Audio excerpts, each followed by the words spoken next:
nila, time is gold. Kaya, habulin natin.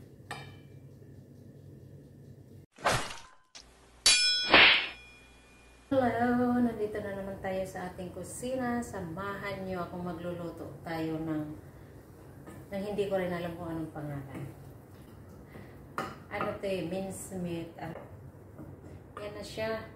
Luto na ng 1 to 3 kasi nagmamadali na tayo. Lipat muna natin sa pinggan at magpreprito na tayo ng talong.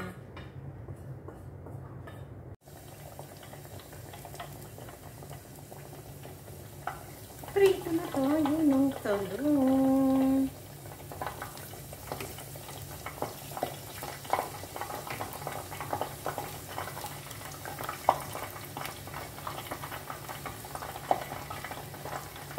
Takipan natin para iwas talsik.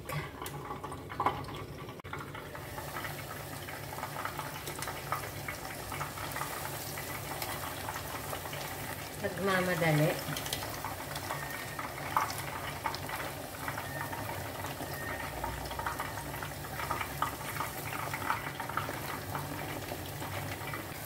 OFW life. Ganito kami yung mga nagtratrabaho dito sa, lalo na sa bahay. Kagaya ko. Nakto, madalian minsan. Hindi lang minsan, madalas ang minsan. Gaano kadalas ang minsan. Yan, lagi ang trabaho namin araw-araw. Lalo na yung may mga alaga na bata, tapos susunduin pa nila sa school. Nakto po.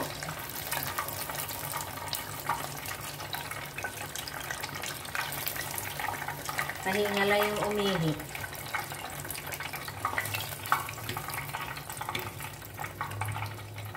Lagi mong maririnig, yala. Sura. Ihanda natin yung ang ano natin. Pananggap. Hindi pa siya. Lagay ko sa oven para less mantika. Chicken nuts. Prito lang, ganun lang.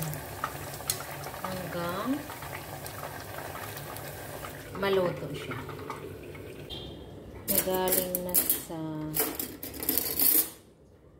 Galing na sa oven. Diba?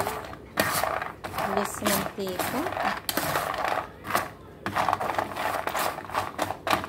Patambling-tamblingin lang natin kasi para hindi siya masunog. Tambling-tambling talaga ha. Ano talaga? Ang iyong lola talaga kung ano nakukuha mga words. Ayan. Hindi mo siya masusunog. Nakaano na siya. Chicken butts is luto na.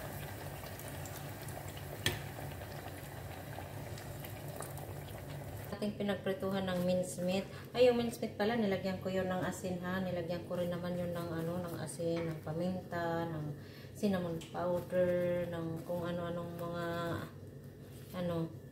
kompleto din yun. Ayan. Ganyan lang siya. Ang tawag nito is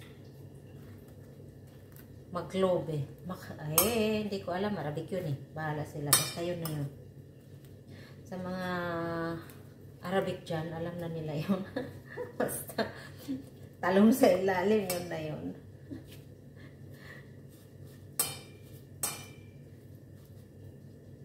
Ganon lang siya.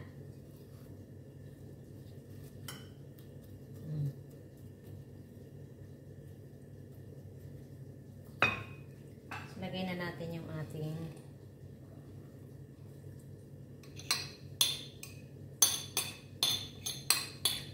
mamadali na yung lola, wala nang time, naghahabol ng time. Kaya nga, sabi nga nila, time is gold. Kaya, habulin natin. Tapos, ito na yung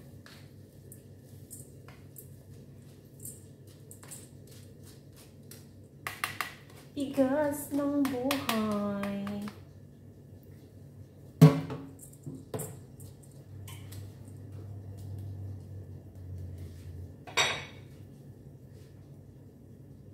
Sabawan na po natin siya. Tansyahin nyo naman paano magluto ng kanin. Ganun lang din ang ano niyan, sabaw niyan. Lagyan ko na rin siya ng asin. Ay, itong asin namin. Saglit.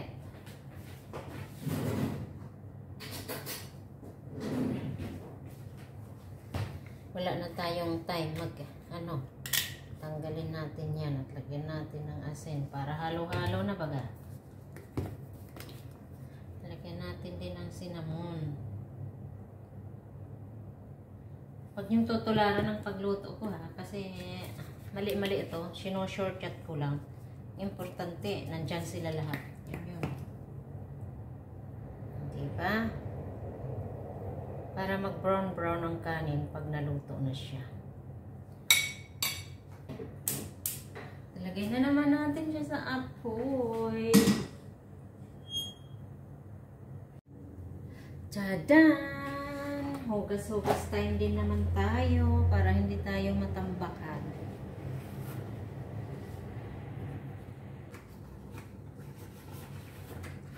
Hugas po tayo.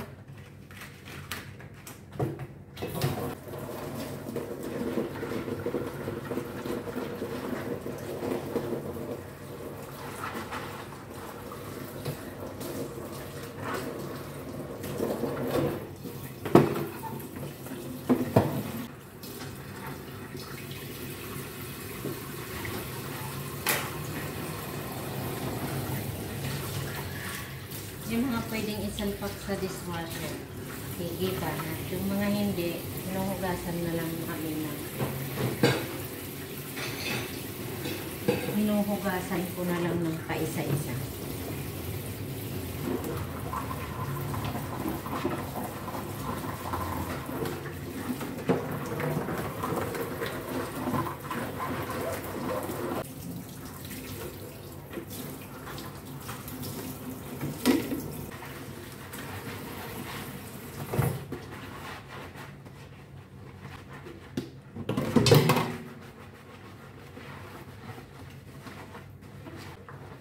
Buhay na nasa kusina.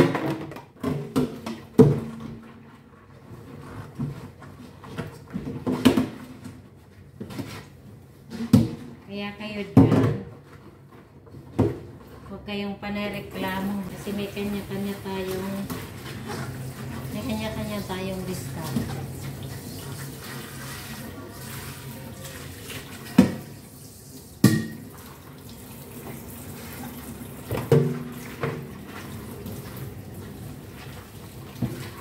Hindi madali talagang mga muha. Magmamadali ka, oras mo. Kasi marami pang gagawin. Kasi yung mga amo ko rin, nagtratrabaho din.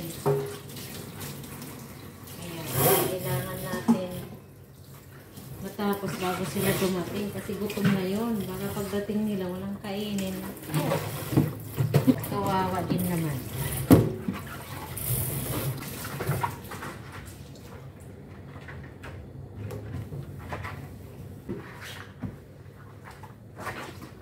Kaya ako dito nananabay.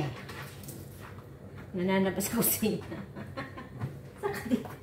Sa katikim-tikim.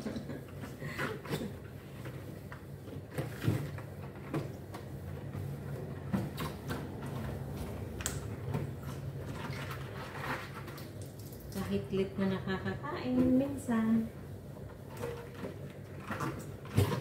Kasi mas unahin mo yung trabaho, kailangan matapos. Tingnan naman natin dito ano nangyayari sa kanin. Tadaan! Kumukulo na. Parang normal lang na kanin ang pagluto dito. Huwag kayong mag-alala. Nilagyan lang sa ilalim ng talong. Ayan na.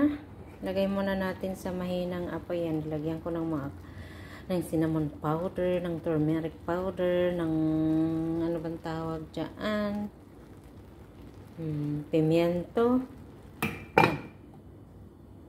Pinakalawhit na yan. At ayan po, hanggang dito na lang ang ating video. At maraming salamat po sa inyong lahat sa iyong patuloy na pagsuporta sa aking mga kwento-kwento dito sa kusina bilang OFW. Kaya maraming salamat po sa inyong lahat. God bless everyone. Bye-bye!